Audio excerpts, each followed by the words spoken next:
They called me Ops Ghost like I was some kind of urban legend haunting the back end. No name in meetings, no credit in quarterly updates, just a green status dot blinking beside Pulse Grid in the system's dashboard, as if that little pulse icon ran on corporate fairy dust and good intentions. Let me break it to you gently. Pulse Grid was me. Every real-time ops sync, every finance reconciliation, every client metric dashboard that magically loaded in under a second, that was my code, my logic, my system. But say that too loud and suddenly it's not a team player, right? I knew how forgotten I'd become the day I walked past the lunchroom and heard someone say, "Wait, is Linda still here?" Not sarcastic, just genuinely unaware. That's the level of erasure we're working with. Never mind that Pulse Grid basically duct-taped Advena Tech's broken bones together for 5 years straight. Never mind that when accounting had a panic attack mid-close last quarter, it was my undocumented rollback patch that saved the day. Never mind all that, because I didn't evangelize it with enough color-coded charts and pizza party pitches, I guess. Now don't get me wrong, I wasn't looking for some damn ticker tape parade. I like my quiet. I like my 3-monitor desk setup in the corner nobody wants because the air vent hisses like a demon with asthma. I like being able to hear my thoughts without Todd from sales hovering behind me asking how Wi-Fi works. I even liked our outdated coffee machine, bitter, ancient, and deeply disapproving, just like me. But what I didn't like, what I started to notice, was the way they'd smile too long when they said thanks for your help, and then CC someone 3 rungs above me when they actually push something live. Oh, and hey, since you've made it this far, do me a solid. Hit that little subscribe button and toss a like on this. It really motivates the team that helps me tell these stories, and honestly, they deserve the credit I never got. All right, back to the ghost story. So yes, I'd become invisible, but invisibility has perks. People forget you're in the room, they forget you have root access. They forget you wrote the code that writes the code.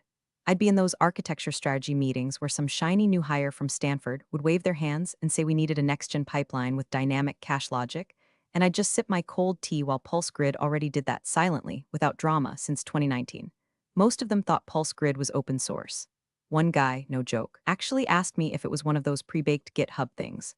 I told him yes because I didn't feel like explaining how I architected it over 4 Christmases, 2 hurricanes, and 1 gallbladder surgery. Leadership just saw it as this magical artifact. Like a vending machine, push the button, get the number. Nobody ever wonders who refills the snacks. That was me. The snack refiller of Advena Tech's digital bloodstream. My official title was Systems Optimization Lead, which is the kind of made-up nonsense HR cooks up when they can't justify your salary but don't want to lose you to a competitor. My unofficial title was, If Linda Quits, Everything Breaks. Not that they knew that, not yet. I was okay with being overlooked until I wasn't. Until the day I walked into the server room and found 3 strangers from vendor strategy standing over Pulse Grid's deployment logs like they'd discovered fire. Until the moment I saw that smug little smirk on the new COO's face. That's when I realized they weren't ignoring me anymore. They were circling, buzzing, like flies that think the meat's already dead. And meat doesn't usually bite back.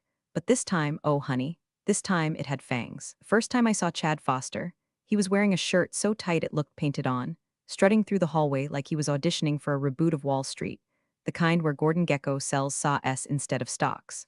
He had one of those Bluetooth earpieces jammed permanently in his ear like a cyborg birthmark, and he talked like a man who thought PowerPoint slides could solve world hunger. "Let's talk velocity," he said in his first all hands. "Let's disrupt from the inside out."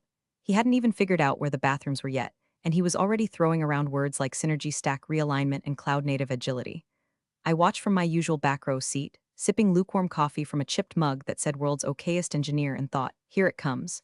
The cleanse, the whiteboard exorcism, the new broom that sweeps out anything that doesn't sparkle under a ring light. And sure enough, 2 days later I got a calendar invite from someone named Alexis in Tech Strategy Enablement, which is corporate for we're here to gut the thing you built and call it innovation. The subject line said, Pulse Grid, Dependency Map and Ownership Clarification. Clarification, huh? I opened the invite and stared at it for a solid 30 seconds. My stomach didn't drop. My blood didn't boil. It was worse than that. I felt cold. Like I'd just stepped into a freezer and realized I was the turkey. You don't ask for ownership clarification on something that's not about to be handed off, repackaged, or sold to some chucklehead vendor with a 3-slide pitch deck and a stolen Stack Overflow script. Still, I showed up, sat through their slideshow, listened to Alexis chirp about unified telemetry and upstream extensibility. They didn't even look at me while they spoke, like I was part of the carpet, like I was a time capsule they had to dust off before repurposing the land. Finally, Chad glanced at me briefly and said, Linda, if you could just outline all known dependencies and pain points for Pulse Grid, think of it like you're preparing for someone else to take the wheel. My mouth didn't move. I nodded, wrote it down, walked out. and started checking every single access log like my job depended on it because suddenly it did. Within a week, his little swarm had embedded itself. Consultants with expensive haircuts and matching MacBooks began drifting in and out of the Pulse Grid shell like bees in heat. I caught one of them, Ryan, I think, trying to run a schema diff without sandboxing it first. If I hadn't shadow flagged that attempt, the finance dashboard would have spit out numbers that looked like lottery picks. No one asked before poking around.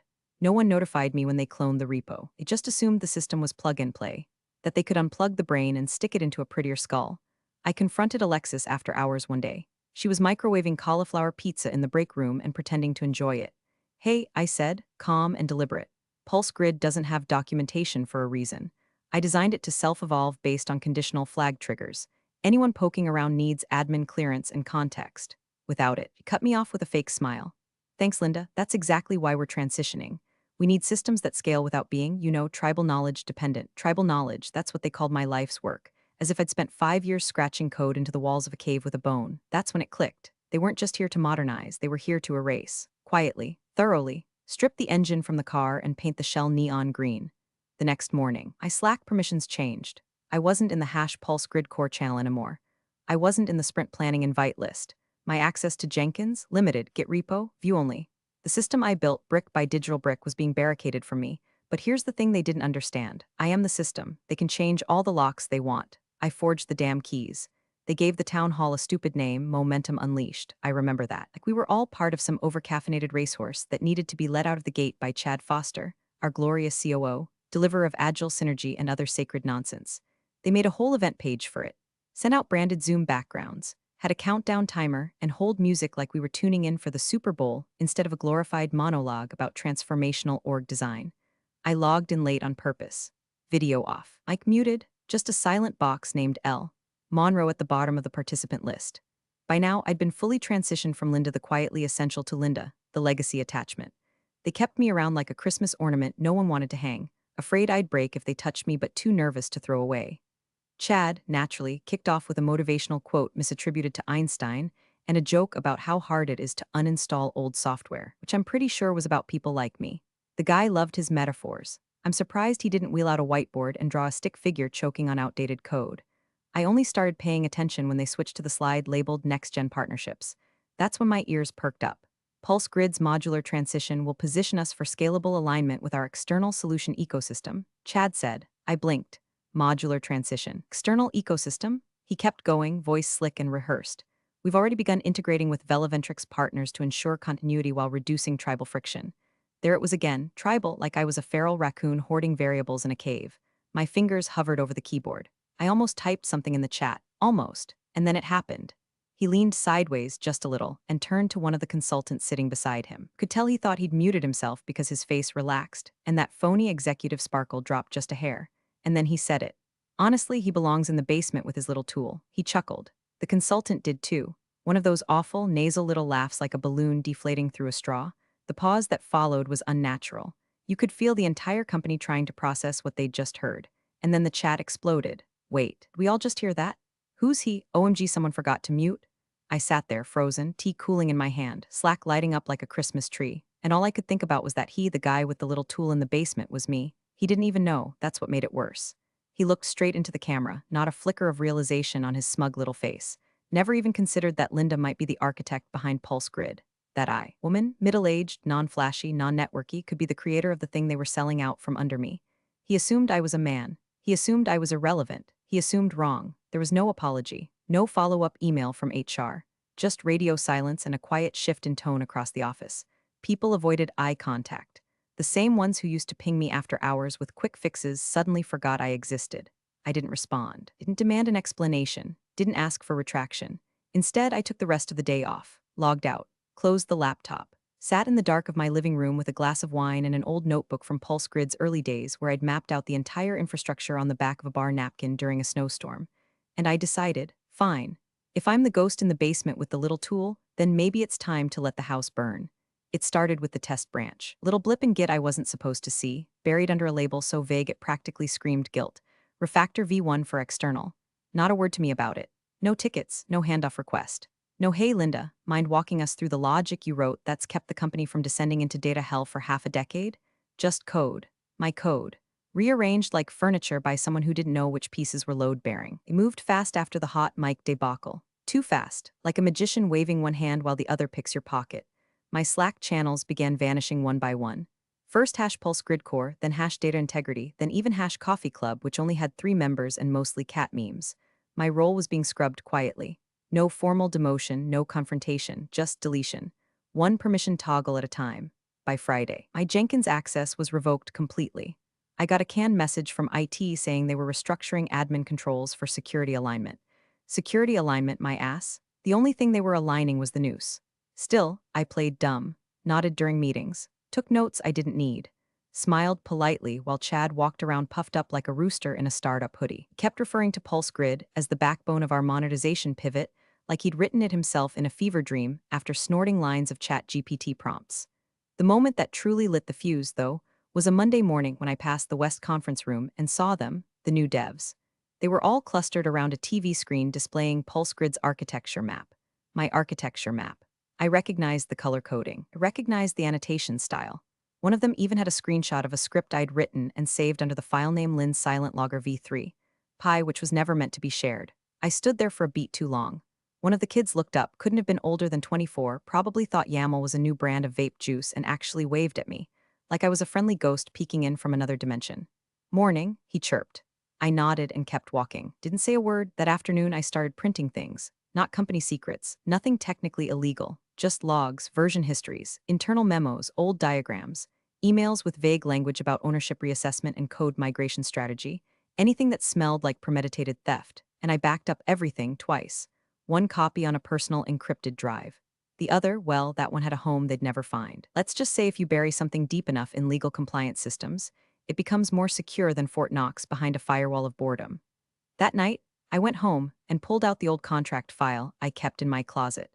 The one from 3 years ago when they asked me to lead a vendor resiliency update and let me sneak in clauses no one bothered to read. One of them, buried under a subsection of a subsection, was labeled IP Reversion Protocol, Section 14.3b. It was dry, technical, dull enough that even legal had skimmed it. But if someone moved Pulse Grid externally without my written approval, if even one byte was transferred outside the bounds of our internal systems, the clause kicked in automatically. Access revoked. Audit logs preserved. Full rollback initiated. The clause was designed for doomsday, and wouldn't you know it, they just handed me the launch codes. Velaventrix was the name floating around now. Some strategic partner Chad had brought in from his old playground, promising to productize Pulse Grid. I'd seen their slide deck, buzzwords stacked like a game of Jenga, AI-driven predictive scalability, integrated user telemetry, client-flexible modularity. All of it built on the assumption they could crack open my system like a coconut and pour the juice into their own jar. The thing is, Pulse Grid wasn't built like normal software. It wasn't modular. It wasn't plug-and-play. It was a living, breathing, messy organism.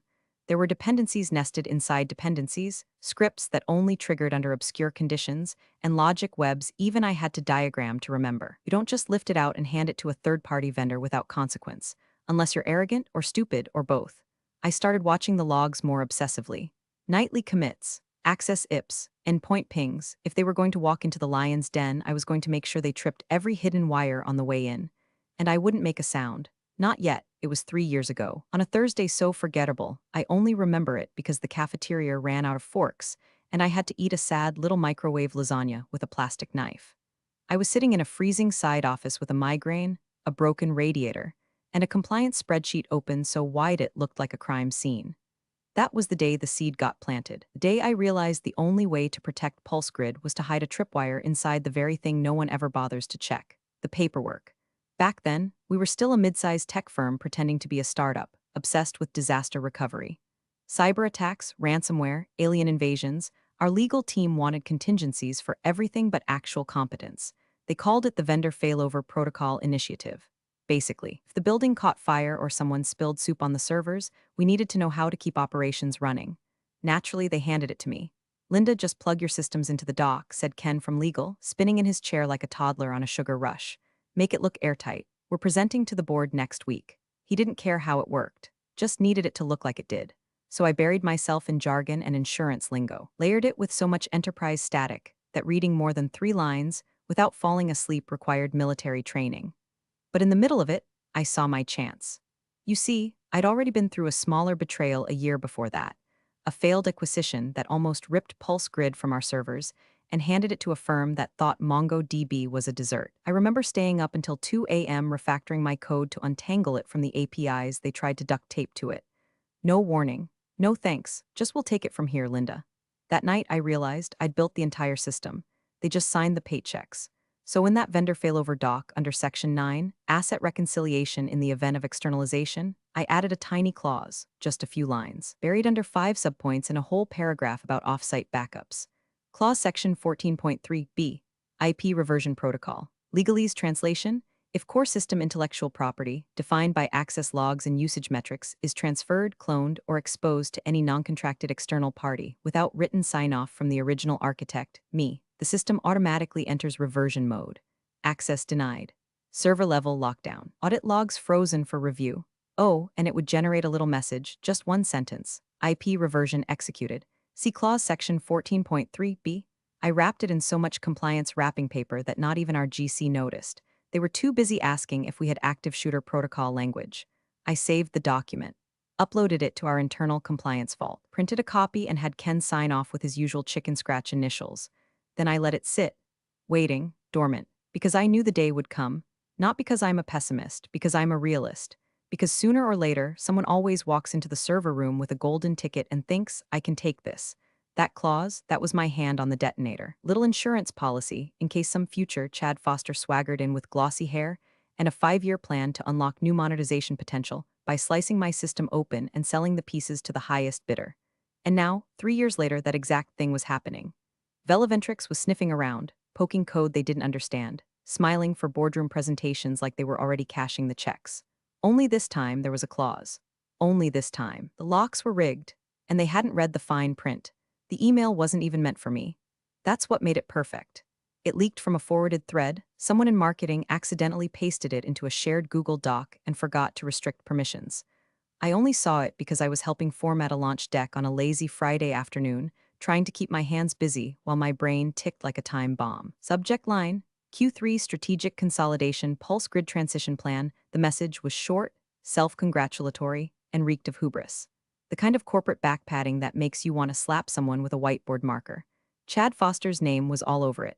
Finalizing the transition of Pulse Grid to Velaventrix Partners for productization under Q3 roadmap. Anticipated rollout to client sandbox environments by July 15. Documentation and knowledge transfer in progress. Anticipate full integration by Q4. Knowledge transfer, full integration, client sandbox. I stared at the screen, my coffee forgotten, growing colder by the minute. They were actually doing it, pulling the pin, moving Pulse Grid out of the building without ever consulting me, notifying me, or asking for anything more than a glorified dependency list. I thought I'd just fade into the background like a deprecated package. They had no idea the box was wired. I didn't react, didn't forward it, didn't even screenshot it. I just sat there and read it 3 more times, each line settling like a weight behind my eyes. Then I closed the browser, opened my private documentation archive, and began my checklist. Because what they didn't understand, what they never understood, was that Pulse Grid wasn't just software, wasn't a product. It was an ecosystem held together by invisible ligaments, many of which ran through me. You don't just transition something like that. You don't uproot a tree that deep without snapping something vital. I checked the access logs again that night, Saturday, 2:37 a.m. A new IP had cloned the full system repo and pushed it into a secure third-party Git instance hosted by Velaventrix. The branch was labeled PG External Deploy. And just like that, Section 14.3b whispered to life. The protocol didn't trigger on access. It triggered on migration. And migration had just happened. One more step and the reversion clause would go live. They'd clicked the pen. They just hadn't signed the check yet. Monday morning came and went without a single email in my inbox. No invite to a transfer call. No documentation request. No mention of my name in any meeting summary or Slack thread. It was like I'd been erased entirely. Like Pulse Grid had sprung into existence from thin air and was now being handed over to a bunch of product guys with clean fingernails and zero clue what the hell they were holding. The transition continued in full theater mode. PowerPoint decks, glossy charts, LinkedIn updates with hashtags like #NextGenOps and #PulseForward. Chad strutted through the halls like he'd just invented post-it notes. I passed one of the Velaventrix suits in the elevator. He smiled, gave me that salesman nod like I was the janitor, and asked, "Hey, do you know where the server cage is?" I pointed without a word. Let him walk straight into his own grave. Behind the curtain, my system was quietly preparing for war. The moment external access triggered production-level authorization, the kill switch would activate. Log files would lock, dashboards would fail, authentication tokens would void. The only way back in would be through me, and they'd need a key I never gave them. By Wednesday, the company held a champagne toast in the break room. A literal toast. I watched from a distance as Chad clinked glasses with the Velaventrix team, delivering some pompous speech about unlocking scalability and modernizing our tech DNA. The interns smiled. The execs pretended to understand. Board reps stood there, nodding, counting invisible money. Not one of them noticed the blood-red indicator light blinking on the pulse grid dev terminal behind the glass. Reversion ready, true it was all going according to plan. They thought they were building momentum, but they were just walking deeper into the fuse. The office was quiet the day before the handoff. Too quiet. The kind of quiet you only get right before a storm or right after a crime. I sat at my desk, the same corner desk I'd occupied for 5 years, the one with the humming vent above and the view of the dumpster below, and watched the pulse grid status dashboard spin like nothing had changed. But everything had. I'd spent the night before pulling together the last pieces. First, the clause activation logs, time-stamped, cross-referenced, and signed with internal system certs that no one else even knew existed. Every IP access, every unauthorized push, every clone action outside the bounds of our internal infrastructure. I packaged them into a folder labeled Clause 14.3, B Activation Path Legal Reference Copy. Then I emailed a single sentence to my lawyer, confirming all conditions for reversion protocol have now been met. Archive package enclosed. He responded 5 minutes later with a thumbs-up emoji and the words "nice trap." I encrypted the archive twice, once under my standard 256-bit key, and again under the company's own compliance schema, just to be poetic about it. I burned it to a single, clean USB drive. No stickers, no label, just matte black plastic and quiet revenge. At 3:32 p.m., I walked down the beige hallway to the legal wing, same hallway I'd walked 100 times back when people still knew who I was. Back when Linda from Ops meant something other than an echo. I passed a junior associate who looked up at me and smiled nervously, like he'd seen a ghost. I nodded and placed the folder, USB inside, directly on the VP of Legal's desk. No appointment, no chit-chat. He was in a meeting anyway, probably drafting a press release about how Pulse Grid will elevate cross-industry solutions through collaborative partnerships. The cover page of the folder was plain, bold black font. Reversion Protocol, Section 14.3b beneath it. Authorization pending external activation. I didn't sign it, I didn't need to. My signature was already encoded in every trigger node inside the Pulse Grid system. The moment they ran a production-level data pull from Velaventrix's environment, the clause would go live. Access revoked. Server lockdown, audit freeze. And if everything timed just right, a single message would appear across every Pulse Grid terminal on launch morning. IP reversion executed. See clause section 14.3b. At 4:00 p.m. sharp, I submitted my PTO request through HR's archaic system. 1 week, effective immediately. No reason given. Just a note that said out of office, please contact legal if urgent. I shut down my workstation, wiped the coffee ring off my desk with a napkin I'd saved from an old company party, and walked out without saying goodbye. The elevators were slow, like they knew. As I waited, I looked back down the hall, past the glass conference rooms, past the intern with the bubble tea, past the laminated motivational posters that promised innovation lives here. No one noticed me leave. That was the point. Because by the time they did notice me, by the time they realized Pulse Grid wasn't theirs to sell, repackage, or rebrand, I'd be 3 states away, drinking cheap wine with my feet in a river, watching the fuse burn. And it was burning. Quietly, beautifully, because the best kind of chaos isn't loud, it's precise. They called it launch day. There were balloons in the main lobby, actual balloons. Some poor intern had been tasked with inflating them at 7 a.m. and tying them to a sign that read, Pulse Grid 2.0 powered by Velaventrix. I saw a photo later, posted to LinkedIn by one of the vendor reps, captioned, excited to activate next-gen infrastructure with the amazing Advena tech team. The timestamp on that post was 9:14 a.m. The reversion triggered at 9:17. It started with the server room. Velaventrix had flown in 2 of their senior integration engineers, identical twins in khakis and confidence, armed with fresh keycards and a checklist printed on glossy paper. They tried to badge into the secure ops floor like they owned the place.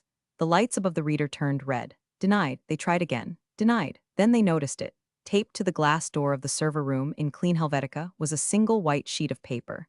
IP reversion executed. See clause section 14.3b. No signature. No contact info. No instructions. Just that. One of them pulled out a phone and called someone. The other started pacing. A passing facilities guy asked if they needed help. They didn't answer. Someone took a picture of the letter and sent it to legal. Inside the building, dashboards began crashing. First, the client metrics went dark. Then finance. Then the operations command console, one that fed data into the nightly board reports, began looping a single error: pulse grid auth token invalid. Retry failed, reversion active. Slack lit up like a Christmas tree on fire. Panic messages flew across departments. Did anyone push an update? Is the system down? Why is everything redirecting to an error page? Who has access? Chad Foster was mid-call with investors when the news hit. He didn't mute his mic this time. Didn't need to. Everyone heard him slam the table. What the hell is a reversion protocol? I imagine someone whispered my name right about then. Maybe Alexis. Maybe one of the few engineers left who still remembered where Pulse Grid came from. But by the time legal found the folder on the VP's desk, the one I'd left with the USB drive and the clause, neatly printed and highlighted, they were already too late. The system had locked. The audit logs had frozen, and every access point outside the building was now flagged and firewalled under the terms they'd approved 3 years ago without reading a damn thing. Chad's calendar invite for the Pulse Grid global demo was still live. But the system, it was not. Finance tried to reroute through a backup module, but the dependencies were all hardwired. Legal tried to call Velaventrix, but their team was demanding answers of their own. What clause? Who's Linda? Do you mean the system isn't transferable? And meanwhile, across the country, in a quiet cabin 2 miles off a highway no one cared about, I sat on a screened-in porch with a second cup of coffee and a cheap Bluetooth speaker playing low jazz. My phone buzzed once, just once. An old coworker sent a screenshot. It was the Pulse Grid login page, but the color scheme was gone, just black and white now. And in the middle was the line I'd hard-coded to appear when the reversion was final: unauthorized external transition detected. IP ownership protected under Section 14.3b. Contact original architect for resolution. There was no contact link, no button, no path forward, just silence. And I smiled, not because I'd crippled them, not because their big demo was dead before it started. I smiled because they'd walked right into the trap, rating their ignorance like a banner, never once considering that the woman they dismissed, insulted, erased, might be the only one holding the keys. Pulse Grid was never theirs. And now they knew. The emergency board meeting was called for 8 a.m. sharp because when 7 departments crash in under 12 minutes and a multimillion-dollar demo dies on impact, people tend to panic in a synchronized fashion. They booked the big room. Glass walls. Polished wood. That one awkwardly placed ficus someone always knocks over. Chad was already seated when the board trickled in, sleeves rolled up, red-eyed, pacing between bottled water and self-destruction. Legal came in last. The VP carried a printed packet of papers in one hand, my folder in the other. You could see it before he even opened his mouth, he knew. He knew, and not just what happened, but who had made it happen. His eyes flicked to the door every 5 seconds like he was waiting for a ghost to arrive. He sat down, cleared his throat, and began reading aloud. Clause Section 14.3b, drafted and approved in 2020 under the Vendor Failover Protocol Initiative, states that all core operational IP, including but not limited to Pulse Grid and derivative systems, shall remain under the explicit control of the original architect, unless written sign-off is provided prior to external migration or duplication. He paused, looked around the table. No such sign-off was obtained. Migration logs confirm transfer to Velaventrix without authorization. The clause executed automatically. System locked, logs frozen. The boardroom fell silent except for the quiet creak of someone shifting in their leather chair. Wait, one of them said, blinking. Are you saying she still owns it? The VP nodded. Linda Monroe is the registered IP architect. She hard-coded the clause into the compliance protocol. She didn't approve the transfer. Another silence. Then a whisper just loud enough to carry. How the hell wasn't this caught? Chad looked like someone had poured boiling water down his spine. Red-faced, breathing too hard. He started mumbling about integration teams and assumption chains and legal oversights. Every word made him smaller. That's when the door opened. I didn't say anything, didn't smile. Just walked in calm as a snowfall. Set a matte black USB drive on the center of the table next to the untouched bowl of complimentary mints. Logs, I said, and proof. No one asked what kind, they knew. Chad finally looked up, and for the first time in his whole tenure at Advena Tech, he had nothing to say. Not a buzzword, not a single line of bluff or corporate poetry. Just a twitch in his jaw and a long, hard stare at the drive.